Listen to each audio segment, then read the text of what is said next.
The shift from theology and humors to scientific perspectives on autism and Asperger's syndrome. The notion of a momentous change in the 1500s through 1700s toward a scientific understanding of what we now recognize as autism, including traits associated with Asperger's syndrome such as intense focus, social withdrawal, and repetitive behaviors, is a retrospective interpretation. Autism was not formally identified until the 20th century, with Leo Kanner's 1943 description of infantile autism and Hans Asperger's 1944 work on autistic psychopathy.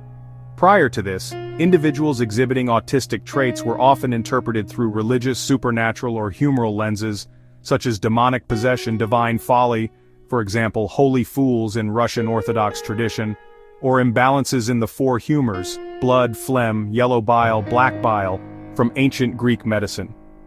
These views dominated medieval and early Renaissance thought, where atypical behaviors were moral failings or spiritual afflictions. The gradual shift toward more empirical, naturalistic explanations emerged from broader intellectual movements, not a direct focus on autism. By the late 1700s, Enlightenment rationalism began framing human differences, including social and cognitive variations, as products of nature, education, and environment rather than sin or humoral imbalance.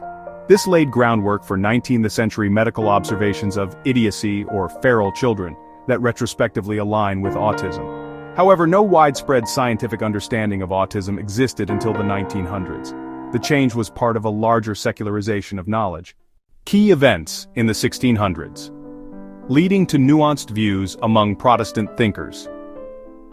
The 1600s marked the scientific revolution, which eroded theological dominance in explaining human behavior and cognition. Protestant thinkers, emphasizing individual reason and scripture over Catholic dogma, were particularly receptive to these ideas, fostering a nuanced view that prioritized observation over supernatural causes. This indirectly influenced perceptions of neurodiverse traits, moving away from exorcisms or humoral purges toward inquiries into natural causes. Francis Bacon's empirical method, 1620. In Novum Organum, Bacon advocated inductive reasoning, gathering data through observation rather than deductive theology. Protestant reformers like Bacon, an Anglican, saw this as aligning with God's orderly creation, encouraging study of human defects as natural phenomena. This shifted views of foolishness, potentially including autistic withdrawal, from divine punishment to investigable traits. René Descartes' mind-body dualism, 1637.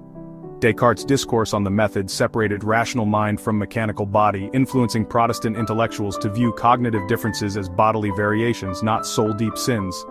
Though Catholic, his ideas resonated in Protestant circles, like with John Locke, promoting education over humoral treatments.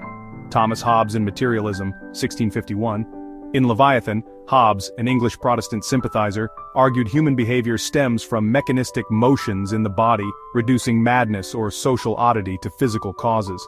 This challenged Calvinist predestination, suggesting traits like repetitive behaviors were innate, not moral failings.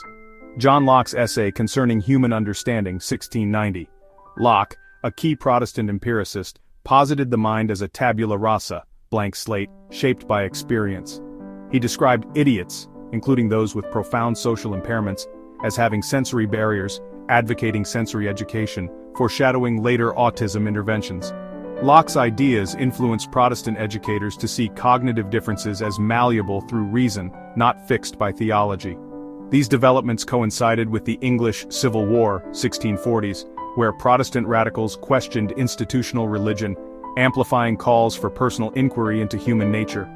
By century's end, Protestant thinkers like Locke viewed fools more as natural variations than damned souls, setting the stage for Enlightenment humanism. Enlightenment thinkers' views on Asperger's people. Enlightenment figures like Voltaire, 1694-1778, Jean-Jacques Rousseau, 1712-1778, and Benjamin Franklin, 1706-1790, did not reference autism explicitly, as the concept emerged later. Their writings reflect era-specific views on eccentricity, genius, and social oddity, traits overlapping with Asperger's, for example, intense focus, social aloofness. They generally celebrated rational individualism but critiqued extreme nonconformity, viewing it through lenses of education, nature, or satire rather than pathology. Voltaire, in Candide, 1759, and essays satirized rigid thinkers as socially detached pedants, but praised inventive loners like Newton, saw oddity as a product of poor education or fanaticism, not innate flaw, aligning with Enlightenment reformism, highlighted intense narrow interests as both genius and folly, critiqued social withdrawal as anti-progressive. Rousseau in Emile, 1762, emphasized natural child development and sensory education for wild or withdrawn children, influencing views on feral cases like Victor of Aveyron, viewed eccentricity as societal corruption's result, advocating immersion in nature to civilize odd behaviors, promoted empathy for innate differences, seeing social struggles as fixable through environment, proto-neurodiversity. Benjamin Franklin, in Autobiography, 1771-1790, described his own methodical routines, solitary inventions and social awkwardness as tools for self-improvement. Speculated today to have Asperger's traits, for example, visual learning, tell me and I forget, teach me and I remember, involve me and I learn, he valued pragmatic eccentricity in scientists. Embodied Asperger's people positively, intense focus on electricity math as societal good, despite social reserve. Overall, these thinkers humanized oddity as rational potential, not demonic, but prioritized social utility, foreshadowing modern debates on neurodiversity. The scientific revolution's role in shaping Enlightenment philosophy. The scientific revolution, roughly 1543-1687, fundamentally altered philosophy by replacing Aristotelian teleology and humoral theory with mechanistic, evidence-based models, directly fueling Enlightenment optimism and reason. This caused a paradigm shift, empirical foundations. Copernicus's heliocentrism, 1543, Galileo's telescope observations, 1610, and Harvey's blood circulation, 1628, demonstrated nature's laws via experiment, eroding theology's monopoly. Newton's Principia, 1687, unified physics under gravity, inspiring Locke and Voltaire to apply similar laws to the mind, viewing behaviors, including autistic-like repetition, as predictable mechanics, not humors. Secular humanism, by demystifying the body, for example Vesalius's Anatomy Dissections, 1543, it humanized differences as biological, not sinful. This influenced Enlightenment deism, for example Franklin's, where God designed rational laws, encouraging study of defects like social withdrawal as natural variations. Impact on neurodiversity precursors, pre-revolution, autism traits evoked witchcraft trials, 1600s. Post-revolution they became subjects for rational inquiry, e.g., Locke's educational theories treated changelings, folklore for autistic children, as educable. This bridged to 19th century psychiatry, where autism-like cases were classified empirically. The revolution's legacy was Enlightenment's Age of Reason, prioritizing observation over revelation, which indirectly destigmatized neurodiverse traits as part of human variability. Main autistic or Asperger's. Thinkers of the 1600s and 1700s.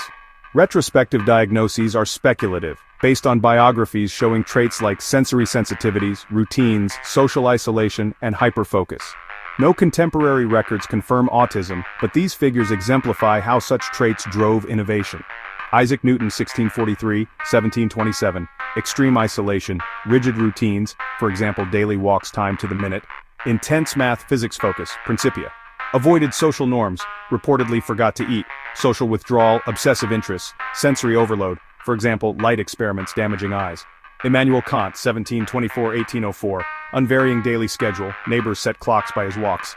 Logical ethics and critique of pure reason, shunned marriage due to routine disruption, routine fixation, abstract hyperfocus, limited social engagement, mirroring Asperger's rigidity. Thomas Jefferson, 1743-1826, solitary architectural designs, repetitive writing, Declaration of Independence, social awkwardness despite diplomacy, intense interest in agriculture, inventions, pattern behaviors, deep dives into topics, discomfort in unstructured social settings. Benjamin Franklin, 1706-1790, methodical self-experiments, for example, electricity kites, visual learning style, preference for solitary invention over socializing. Innovative eccentricity, narrow expertise, social selectivity, speculated Asperger's and modern analyses. Emanuel Swedenborg, 1688-1772. Mystic visions alongside scientific anatomy work, repetitive note-taking, social detachment, sensory mystical overload, obsessive documentation, blending logic with eccentricity. James Watt, 1736-1819. Hyperfocus on steam engine improvements, workshop isolation, repetitive tinkering, mechanical obsessions, social reserve, pattern-based innovation. These individuals thrived in Enlightenment contexts, valuing solitary genius, their traits reframed as strengths rather than curses.